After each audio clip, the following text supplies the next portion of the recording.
George Joseph sir, തുടക്കത്തിൽ നമ്മൾ കരുതിയത് ഒരു ഉണ്ണികൃഷ്ണൻ പോറ്റിയുടെ തട്ടിപ്പ്, ആ തട്ടിപ്പിന്റെ ഭാഗമായി ഇതൊക്കെ സംഭവിച്ചു എന്നാണ്. പക്ഷേ പിന്നീട് ഓരോരോരോ കാര്യങ്ങളായി ഇതിൻ്റെ അടരുകൾ ഒന്നൊന്നായി പുറത്തേക്ക് വരുമ്പോൾ ഈ തട്ടിപ്പ് ഇവിടെയൊന്നും നിൽക്കില്ല, അതിന് വലിയ മാനങ്ങളുണ്ട്, അതിന് പിന്നിൽ വലിയ സംഘങ്ങളുണ്ട്, വലിയൊരു ശൃംഖല തന്നെ ഇതിന് പിന്നിൽ പ്രവർത്തിച്ചിട്ടുണ്ട് എന്നൊക്കെ സംശയിക്കാവുന്ന തരത്തിലേക്ക് പുതിയ വിവരങ്ങൾ വരുമ്പോൾ ഇത് മാറുകയാണ്. അതിലിപ്പോൾ ഏറ്റവും ഒടുവിൽ സ്മാർട്ട് ക്രിയേഷൻസിൻ്റെ ഈ കാര്യത്തിലുള്ള പങ്ക് സംശയിക്കപ്പെടുകയാണ്. ഈ സ്മാർട്ട് ക്രിയേഷൻസിൻ്റെ CEO ആയിരുന്ന മനോജ് ഭണ്ഡാരി പറഞ്ഞത് ഇവിടെ കുഴപ്പങ്ങളൊന്നുമില്ല. തുടക്കത്തിൽ അദ്ദേഹം പറഞ്ഞത് സ്വർണം പൂശിയിട്ടുള്ളൊരു പാളി ഞങ്ങൾ സ്വീകരിക്കില്ല, ഇവിടെ വന്നത് ചെമ്പ് പാളിയാണ്, അതുകൊണ്ട് അതിൽ മറ്റ് സംശയങ്ങളൊന്നുമില്ല എന്നുള്ളതാണ്. ഇപ്പോൾ അദ്ദേഹത്തിൻ്റെ ഉടമസ്ഥതയിലുള്ള മന്ത്ര എന്ന സ്ഥാപനത്തിന് ഹൈദരാബാദിലൊരു അവിടെ അവർക്കൊരു ശാഖയുണ്ട്, അവിടെയാണ് ഈ സ്വർണം ഒരുക്കിയിരിക്കുന്നത് എന്ന സംശയം ഉണ്ടാകുന്നു. മാത്രമല്ല ഈ സ്വർണം പൂശിയതുമായി ബന്ധപ്പെട്ട ഒരു രേഖയും ഇപ്പോൾ പുറത്തേക്ക് വരുന്നില്ല, അതെല്ലാം അവിടുന്ന് കടത്തിയിരിക്കുന്നു, അവിടുന്ന് മാറ്റിയിരിക്കുന്നു. അപ്പോൾ ആദ്യം വളരെ നിഷ്കളങ്കമായി പ്രതികരിച്ച സ്മാർട്ട് ക്രിയേഷൻസിൻ്റെ മേധാവിക്ക് ഇപ്പോൾ ഉത്തരമില്ല.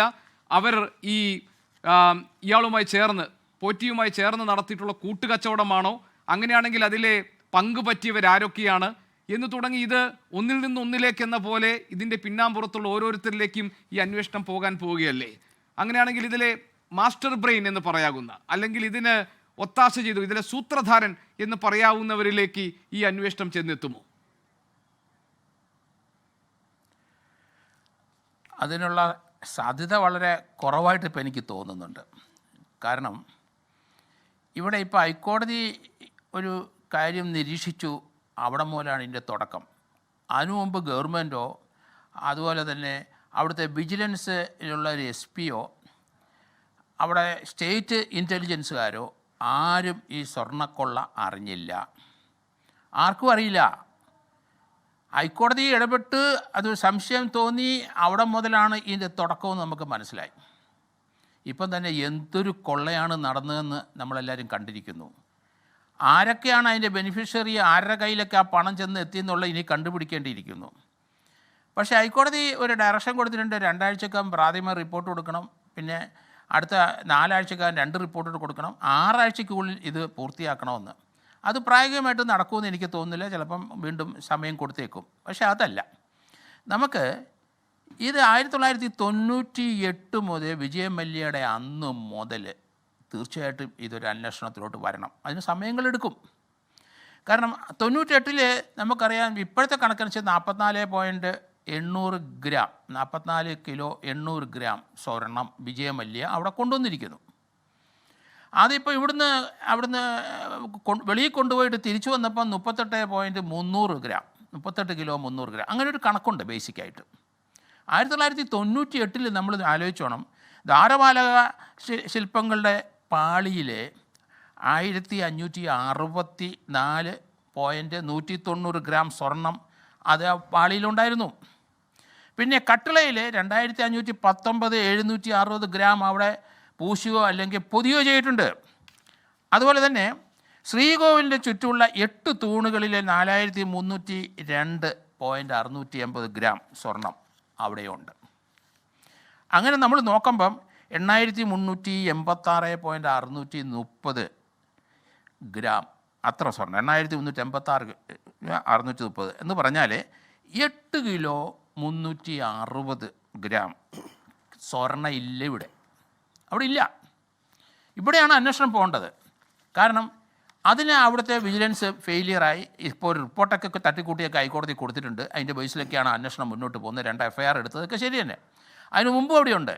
അപ്പോൾ 1998 മുതൽ നമ്മൾ അന്വേഷിച്ചെങ്കിൽ മാത്രമേ ഇവിടുത്തെ തട്ടിപ്പിൻ്റെ വെട്ടിപ്പ് ആരൊക്കെയാണ് ഇതിനകത്ത് കാലാകാലങ്ങളായിട്ട് ഇതിൻ്റെ പങ്ക് പറ്റിക്കൊണ്ട് പോയെന്നുള്ള കാര്യങ്ങളൊക്കെ വെളിയിൽ വരുള്ളൂ. പക്ഷേ ഇപ്പോൾ ഹൈക്കോടതിയിൽ പറഞ്ഞിരിക്കുന്ന ആ ഒരു പ്രത്യേക 2019 ഇവിടുന്ന് കൊണ്ടുപോയ സാധനം എവിടെയൊക്കെ കൊണ്ടുപോയി അതിൻ്റെ സ്വർണ്ണം ഊറ്റിയെടുത്തു, മന്ത്ര അങ്ങനെയൊക്കെ ധാരാളം വരുന്നുണ്ട്. 49ാമത്തെ ദിവസം തിരിച്ചു വന്നിട്ടുണ്ട്, ജയറാമിൻ്റെ വീട്ടിൽ കൊണ്ട് അത് പ്രതിഷ്ഠയ്ക്ക് വെച്ചു. അപ്പോൾ അങ്ങനെ പണം ഉണ്ടാക്കുകയും അതോടൊപ്പം തന്നെ ഇതിനകത്തെ മുഴുവൻ സ്വർണ്ണങ്ങളും അത് മാറ്റിക്കഴിഞ്ഞു. കാരണം എന്നിട്ട് ഒരു ചെമ്പ് പുതിയ അത് ചെമ്പ് ഐറ്റങ്ങൾ ആണ് ഹൈക്കോടതിയിൽ ഇവിടെ ശബരിമല വന്നിരിക്കുന്നത്. ഡ്യൂപ്ലിക്കേറ്റ് ശബരിമല തിരിക്കുന്നത്, അതാണ് അതിൻ്റെ സത്യം. അത് തന്നെയല്ല, ഇവിടുന്ന് മാറ്റിക്കൊണ്ട് പോയതെല്ലാം 4 വശത്തുനിന്ന് പോയി അതിൻ്റെ കമ്മീഷനും അതിൻ്റെ വിഹിതങ്ങളും പറ്റി. ഉണ്ണികൃഷ്ണൻ പോറ്റിയുടെ അടുത്ത് വിദേശത്ത് പല ആൾക്കാരും പോയി, ശബരിമലയിലെ ആൾക്കാർ. അവരൊക്കെ അതിൻ്റെ പങ്ക് പറ്റിയവരാണ്. അവരെയൊക്കെ ഇതിനകത്ത് പ്രതിയാക്കേണ്ടി വരും. കാരണം ഇയാൾ തട്ടിച്ചെടുത്ത പണത്തിൻ്റെ പങ്ക് പറ്റി അത് എൻജോയ് ചെയ്യാൻ വേണ്ടി വിദേശങ്ങളിൽ പോയവരാണ്. അപ്പം പൊതുവെ നോക്കിക്കഴിഞ്ഞാൽ ഇപ്പം 11 പേരിലേക്കാണ് രണ്ടാമത്തെ എഫ്ഐആറിൻ്റെ അന്വേഷണം വന്നിരിക്കുന്നത്. അവിടുത്തെ ജീവനക്കാരായിട്ടുള്ള 7 പേരും 8, 9, 10, 11 ദേവസ്വം ബോർഡ് പ്രസിഡൻറ്റും അന്നത്തെ പ്രസിഡൻറ്റും 2 ദേവസ്വം ബോർഡ് മെമ്പേഴ്സും. ഇത്രയാണ് ഇതുവരെ വന്നിരിക്കുന്നത്. ഇനി ധാരാളം പേര് ഇതിൻ്റെ അകത്ത് വരേണ്ടിയിരിക്കുന്നു. അവിടെ യഥാർത്ഥത്തിൽ എന്തുമാത്രമാണ് സ്വർണം തട്ടിച്ചുകൊണ്ട് പോയെന്നുള്ള കണക്ക് ഇന്നും വ്യക്തമല്ല. ഹൈക്കോടതിയുടെ മുമ്പിൽ വന്നു കിട്ടിയത് അവിടുത്തെ വിജിലൻസ് SP കൊടുത്ത കണക്കിൻ്റെ അനുസരിച്ചും അതേപ്പറ്റിയാണ് ഹൈക്കോടതി അതിനെപ്പറ്റി 6 ആഴ്ചക്കകം അത് അന്വേഷണം പൂർത്തിയാക്കി റിപ്പോർട്ട് ഹാജരാക്കാൻ. അതിനകത്ത് ഒരു 4% ആൾക്കാരെ അല്ലെങ്കിൽ കാൽഭാഗം ആൾക്കാരെ അതിനകത്ത് വരുന്നുള്ളൂ. തീർച്ചയായിട്ടും ഇതിനകത്ത് ഹൈക്കോടതി നിരീക്ഷിച്ചിരിക്കുന്ന കാര്യങ്ങളിലേക്ക് മാത്രം 6 ആഴ്ചക്കകം റിപ്പോർട്ട് കൊടുത്തേക്കാം. ബാക്കി എത്രയോ നമുക്ക് ഇനി അന്വേഷണം നടക്കേണ്ടതുണ്ട്. അല്ല ജോർജ്, ഈ തട്ടിപ്പ് ഇത് വളരെ ആസൂത്രിതമായി നടന്നതാണെന്ന് നമുക്ക് ഉറപ്പിക്കാമല്ലോ. കാരണം ഈ സ്വർണം, അതായത് ഈ വിജയ് മല്യ കൊടുത്തത് സ്വർണത്തിൽ പൊതിഞ്ഞതാണ്. അത് പിന്നെ അത് മങ്ങിയിരിക്കുന്നു, ചെമ്പ് കണ്ടു തുടങ്ങിയിരിക്കുന്നു എന്ന് പറയുന്നു. പിന്നീട് ദേവസ്വം ബോർഡ് ഉദ്യോഗസ്ഥർ അത് മഹസറിൽ രേഖപ്പെടുത്തുമ്പോൾ അത് ചെമ്പായി മാറുന്നു. അതിനുശേഷം ദേവസ്വം ബോർഡ് യോഗം ചേർന്ന് വീണ്ടും അത് ചെമ്പെന്ന് രേഖപ്പെടുത്തുന്നു. അതിനുശേഷം ഇത് ഉണ്ണികൃഷ്ണൻ പോറ്റിയുടെയിലേക്ക് കൈവശം കൊടുത്തുവിടാൻ ദേവസ്വം ബോർഡ് സെക്രട്ടറി ആ തീരുമാനത്തെ ഒന്നുകൂടി വളച്ചൊടിച്ച് ഉത്തരവാക്കി ഇറക്കുന്നു. അതിനുശേഷം പിന്നീട് ഈ ഔദ്യോഗികമായി രേഖപ്പെടുത്തേണ്ട, നിയമപരമായി രേഖപ്പെടുത്തേണ്ട ഘട്ടങ്ങളിൽ ഒന്നും ഇത് രേഖപ്പെടുത്തപ്പെടുന്നില്ല. അങ്ങനെ വളരെ ആസൂത്രിതമായി, വളരെ സിസ്റ്റമാറ്റിക്കായി ഒരു തട്ടിപ്പ് ഇതിനകത്ത് ഇങ്ങനെ നടന്നിട്ടുണ്ട്, ഇവരുടെയൊക്കെ കൺമുന്നിൽ വെച്ചുകൊണ്ട്, ഇവരുടെയൊക്കെ ഒത്താശയോടുകൂടി. അപ്പോൾ ഇത് വളരെ വലിയ ഒരു ഗൂഢസംഘം ഇതിന് പിന്നിൽ പ്രവർത്തിക്കുകയും ഒരുപക്ഷെ കാലാകാലങ്ങളായി പല പല കാര്യങ്ങളിലൂടെ നടത്തുന്ന തട്ടിപ്പ് ഒരു വലിയ തട്ടിപ്പായി ഉണ്ണികൃഷ്ണൻ പോറ്റിയിലൂടെ സംഭവിക്കുകയും ചെയ്തു എന്ന് സംശയിക്കാൻ പാകത്തിലുള്ള വിവരങ്ങളൊക്കെ ഇപ്പം നമ്മുടെ കയ്യിലില്ലേ? തീർച്ചയായിട്ടും ഉണ്ട്. അതുകൊണ്ടാണ് ഞാൻ പറഞ്ഞത്, ഹൈക്കോടതി ഇപ്പം ഇപ്പോഴെ പറഞ്ഞിരിക്കുന്ന കാര്യങ്ങൾ അന്വേഷിച്ച് പൂർത്തിയാക്കിക്കോട്ടെ, 6 ആഴ്ച കൊണ്ടോ അല്ലെ 12 ആഴ്ച കൊണ്ടോ. അതിനുശേഷം വീണ്ടും ആ അന്വേഷണം മുന്നോട്ട് പോകണമെന്നാണ് ഞാൻ ഈ പറയുന്നത്. കാരണം 1998 മുതലുള്ള കാര്യങ്ങൾ കിടക്കുകയാണ്. അത് തന്നെയല്ല, അവിടുത്തെ സ്ട്രോങ് റൂമിനകത്ത് എന്തൊക്കെ സാധനങ്ങൾ ഇരിക്കുന്നു എന്ന് റിട്ടയർഡ് ജസ്റ്റിസ് അവിടെ പോയിട്ടുണ്ട്, അദ്ദേഹം അത് കണ്ടുപിടിക്കും ഇപ്പോൾ ഉള്ളത്. പക്ഷേ അവിടേക്ക് എന്തൊക്കെ സാധനങ്ങൾ വന്നിരിക്കുന്നു, സ്വർണം വരുന്നുണ്ട്, വെള്ളി വരുന്നുണ്ട്, ഡയമണ്ട് വരുന്നുണ്ട്, കോസ്റ്റ്ലി ആയിട്ടുള്ള സാധനങ്ങൾ ധാരാളം വരുന്നുണ്ട്. ഇത് ഓരോ ഭക്തരും അങ്ങോട്ട് കൊടുക്കുന്നതാണ്. 5, 6 മാലകൾ ഒന്നിച്ചെടുത്ത് എറിഞ്ഞു കൊടുക്കുന്ന ആൾക്കാരും ഭക്തന്മാരും ഉണ്ട്. അപ്പോൾ ഇതൊക്കെ അവിടുത്തെ കണക്കിൽ വന്നിട്ടുണ്ടോ, അവിടുത്തെ അത് മുഴുവനായിട്ട് അത് രേഖയിൽ വന്നിട്ടുണ്ടോ, ഒന്നുമില്ല എന്നാണ് മനസ്സിലാക്കുന്നത്. ഇതൊക്കെ കാലാകാലങ്ങളായിട്ട് ഇങ്ങനെ തട്ടിച്ച് നടക്കുന്ന കുറേ ആൾക്കാരുടെ സങ്കേതമായിട്ട് അതപ്പതിച്ചു പോയി. അതാണ് അതുകൊണ്ട്, കാരണം ഞാനവിടെ 2 പ്രാവശ്യം ഡ്യൂട്ടി ചെയ്ത മനുഷ്യനാണ്. അന്നുള്ള കാര്യം ഏതൊക്കെ രംഗത്തൂടെയാണ് ആ പണം പോകുന്നതെന്ന്. ശബരിമല വരുന്ന അവിടെ പമ്പയാറ്റി അവിടെ എറിഞ്ഞു കളയുന്ന തുണി, അത് തന്നെ എത്ര ലോഡാണ് ഒരു ദിവസം പോകുന്നത്. പാണ്ടി ലോറിയിൽ വന്നിട്ട് 2-3 ലോഡ് ദിവസം പോകുന്ന, ഞാനത് നേരിട്ട് കണ്ട വ്യക്തിയാണ്. അത് ഓരോ രംഗത്തും ഉണ്ട്.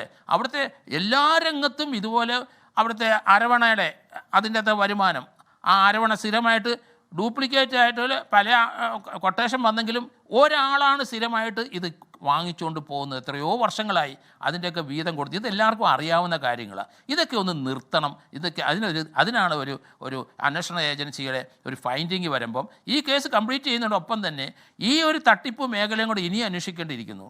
ഇതിനകത്ത് സൂപ്പർവൈസറി ലാപ്സസ് അവിടുത്തെ മന്ത്രി മുതൽ എല്ലാവർക്കും വന്നു കഴിഞ്ഞു. കാരണം എന്തിനാണ് പിന്നെ ദേവസ്വം ബോർഡ് മന്ത്രി എന്ന് പറഞ്ഞൊരു പോസ്റ്റ് ഉണ്ടാക്കി വെച്ചിരിക്കുന്നത്? എന്തിനാണ് ദേവസ്വം ബോർഡ് പ്രസിഡൻറ്റും മെമ്പേഴ്സും ഒക്കെ വരുന്നത്? അവരറിയാതെ ഒന്നും നടക്കില്ല. ശബരിമലയിൽ നിന്ന് ഒരു സാധനവും വെളിയിൽ കൊണ്ടുപോകാൻ പാടില്ല. അവിടെ വിജയ് മല്യയുടെ 60 തൊഴിലാളികൾ അവിടെ ഇരുന്നിട്ടാണ് അത് പൂശുകയും അവിടെ സ്വർണം അവിടെ ചേർക്കുകയും ചെയ്തത്. ഒരു സാധനവും ശബരിമലയിൽ നിന്ന് വെളിയിൽ പോകാൻ പാടില്ല. പിന്നെ കൊണ്ടുപോയതിനകത്ത് കണക്ക് അതിനകത്ത് അവിടെ ഞാൻ പറഞ്ഞത്, കൊണ്ടുപോയതിനകത്ത് കുറച്ചിങ്ങോട്ട് ഇട്ടു, കുറച്ച് അങ്ങോട്ട് കൊണ്ടുപോയി, ആ കണക്കൊന്നും അംഗീകരിക്കാൻ പറ്റില്ല. കാരണം ശബരിമലയിലെ ഞാൻ ചോദിക്കുന്നത്, ഇതിലെ പങ്കുകാരുണ്ടാകുമല്ലോ. ഇപ്പൊ ഈ തട്ടിപ്പ് വലിയ രീതിയിൽ ആസൂത്രണം ചെയ്യുന്നു. പിന്നെ നേരത്തെ പറഞ്ഞതുപോലെ ഇതിന് തങ്കത്തിന്റെ 24 കാരറ്റ് സ്വർണത്തിന്റെ വിലയല്ല, അതിനൊരു ഡിവൈൻ വാല്യൂ ഉണ്ട്. കാരണം അത് അയ്യപ്പന്റെ സ്വത്താണ്, അതിൻ്റെ പരിപാവനതയുണ്ട്, അതിൻ്റെ ദൈവികതയുണ്ട്. അപ്പോൾ അതിൻ്റെ മൂല്യം എന്ന് പറയുന്നത് പ്രൈസ്ലെസ് ആണ്. അപ്പോൾ ആ നിലയ്ക്ക് ഇതിലേക്ക് കണ്ണി ചേർക്കപ്പെടുന്ന ധാരാളം ആളുകൾ അല്ലെങ്കിൽ പിന്നെ ഈ സംവിധാനത്തിൻ്റെ ഭാഗമായി പ്രവർത്തിച്ചിട്ടുണ്ടാകും എന്നൊക്കെ നമുക്ക് വേണമെങ്കിൽ സംശയിക്കാം. അവരിലേക്കൊക്കെ ഈ അന്വേഷണം എത്തുന്നതിന് എന്താണ് തടസ്സം? താങ്കൾ പറഞ്ഞ അങ്ങനെ താങ്കൾ കരുതുന്നില്ല എന്ന് പറഞ്ഞാൽ എന്താണ് അതിനുള്ള തടസ്സം?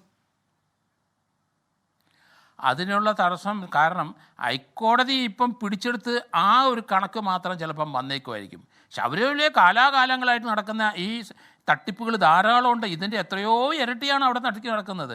അവിടെ വരുന്ന പണത്തിന് എണ്ണിത്തിട്ടപ്പെടുത്തുന്ന ചില സംവിധാനങ്ങളൊക്കെ ഉണ്ടെങ്കിലും അവിടെ നേർച്ചയായിട്ട് ഇടുന്ന വിലപിടിപ്പുള്ള മാല അതിൻ്റെ ഒന്നും കണക്കില്ലാന്നേ, അതിൻ്റെ മാറ്റുന്നില്ല.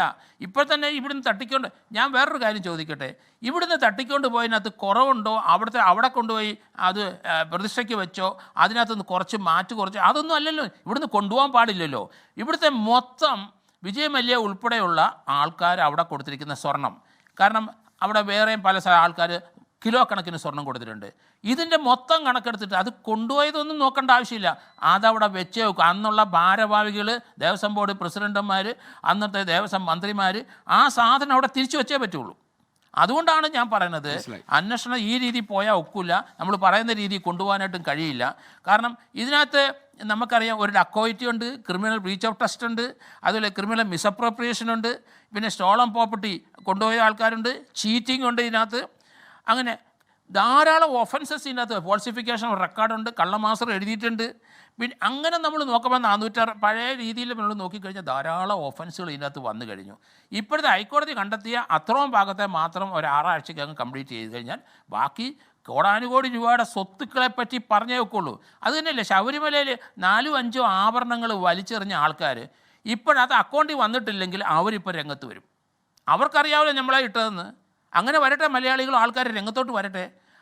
ശബരിമല ഭക്തന്മാർക്ക് ധാരാളം പേര് ദക്ഷിണേന്ത്യയിലുണ്ട്, കർണാടകയിലും അതുപോലെ തമിഴ്നാട്ടിലും. അങ്ങനെ കിലോ കണക്കിന് സ്വർണം കൊടുത്തവരും വിലപിടിപ്പുള്ള സാധനം കൊടുത്തവരും അവർ രംഗത്തോട്ട് വരട്ടെന്ന്. ഞങ്ങൾ ഇട്ട സാധനം അത് എവിടെ പോയി എന്ന് പറയണ്ടേ?